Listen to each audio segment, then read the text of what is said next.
It was November 1st, 1951. I was in the Nevada desert participating in atomic testing. The name Nevada is derived from Spanish, covered in snow, white as snow. And snow is exactly what I saw in that Nevada desert. It froze my blood white. Snake, you were an atomic test subject, weren't you? On Bikini Atoll. That's part of the reason I was drawn to you. You and I are alike. We're both slowly being eaten away by the karma of others. We'll never have the chance to die peacefully of old age.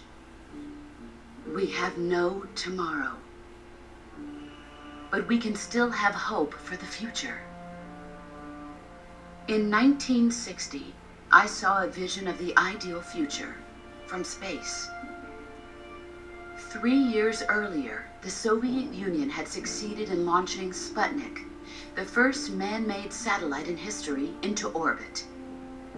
This came as a huge shock to the United States. In response, America threw everything it had into its own manned spaceflight project, the Mercury program. Even as the Soviets seemed poised to send their first man into space, America was still experimenting with chimpanzees and rockets. The government wanted human data. So they secretly decided to send a human being into space. I was the one they chose.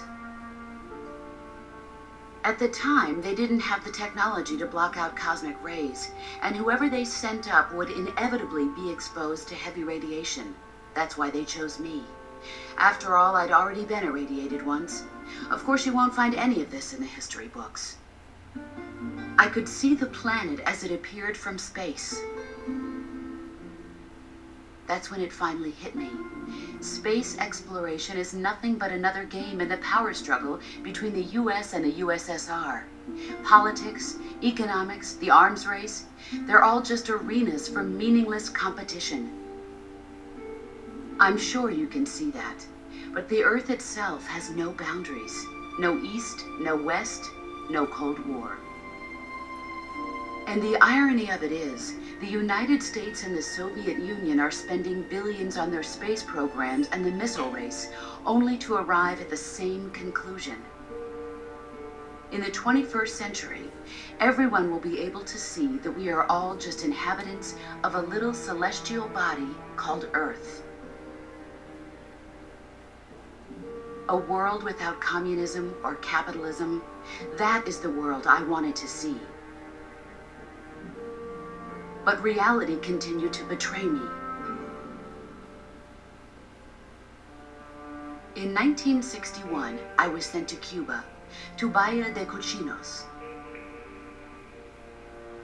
It was part of a CIA-sponsored invasion under the guise of taking Cuban exiles back to their country. But the US government betrayed them. Our weak-kneed president held back their air support. Defenseless, the exiles were annihilated by the Cuban army. All I could do was watch in silence. I was set up by the very country I'd sacrificed so much for, by the very government I dedicated my life to defending. I was driven from the surface world, and I went underground. Then, 2 years ago, I faced the Sorrow, my old comrade in battle. He was my friend. But one of us had to die. I was left with no choice. The Sorrow gave his life for me. There is no enmity between us. One must live, and one must die. That was the mission. The ones who gave me that mission were the philosophers. Early in the 20th century, the true holders of power in the United States, the Republic of China, and the newly formed Soviet Union gathered together in a secret meeting that would later be known as the Wise Men's Committee. The secret pact they formed there marked the beginning of the philosophers. But the last of the original members died in the 1930s. After that, the organization began to run out of control, and the Wise Men's Committee degenerated into a mere shell of its former self. The philosophers of today have no sense of good or evil. Their influence extends to countries and organizations involved in every aspect of every war. They have become war itself. That's how they operate. The sacrifices of war cause a shift in the times. This shift leads to renewed conflict, and in turn triggers the next war. Like a nuclear chain reaction, each conflict sparks countless others, forming an endless spiral that will continue on for eternity. Do you understand what I'm saying, Snake? By consuming me and you, the philosophers intend to keep that cycle going forever. It was my father who explained all of this to me. He was one of them. You see, I am the last remaining child of the philosophers. But after he revealed the truth, my father was killed by that same shapeless, formless organization. And my father isn't the only thing the philosophers have taken from me. In June of 1944, the Cobras and I took part in the landing at Normandy. We'd been given a top-secret mission to locate and destroy enemy V-2 rocket installations. I was pregnant at the time. The sorrow was the father. I gave birth on the field of battle. A beautiful baby boy. But my child was snatched away from me by the philosophers.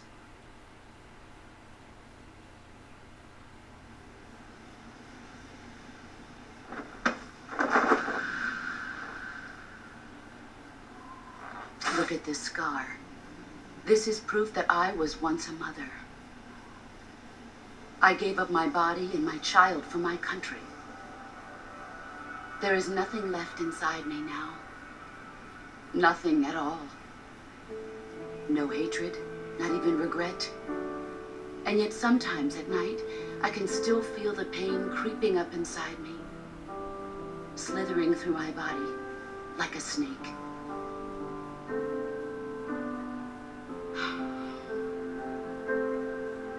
I've never talked this much about myself before. Thanks. Thanks for listening to me.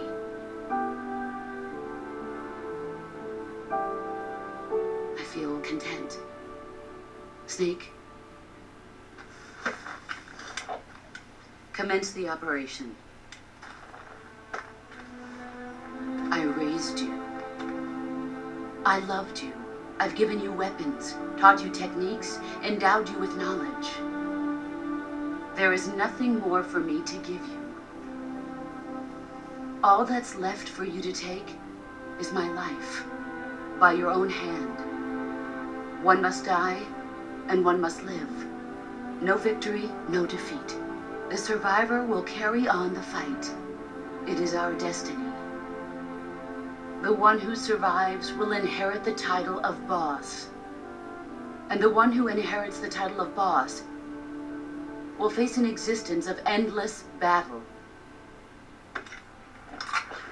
I'll give you 10 minutes. In 10 minutes, MiGs will come and bomb the hell out of this place. If you can beat me in less than 10 minutes, you'll be able to escape in time. Let's make this the greatest 10 minutes of our lives, Jack. Boss. You're a soldier. Finish your mission. Prove your loyalty. Face me.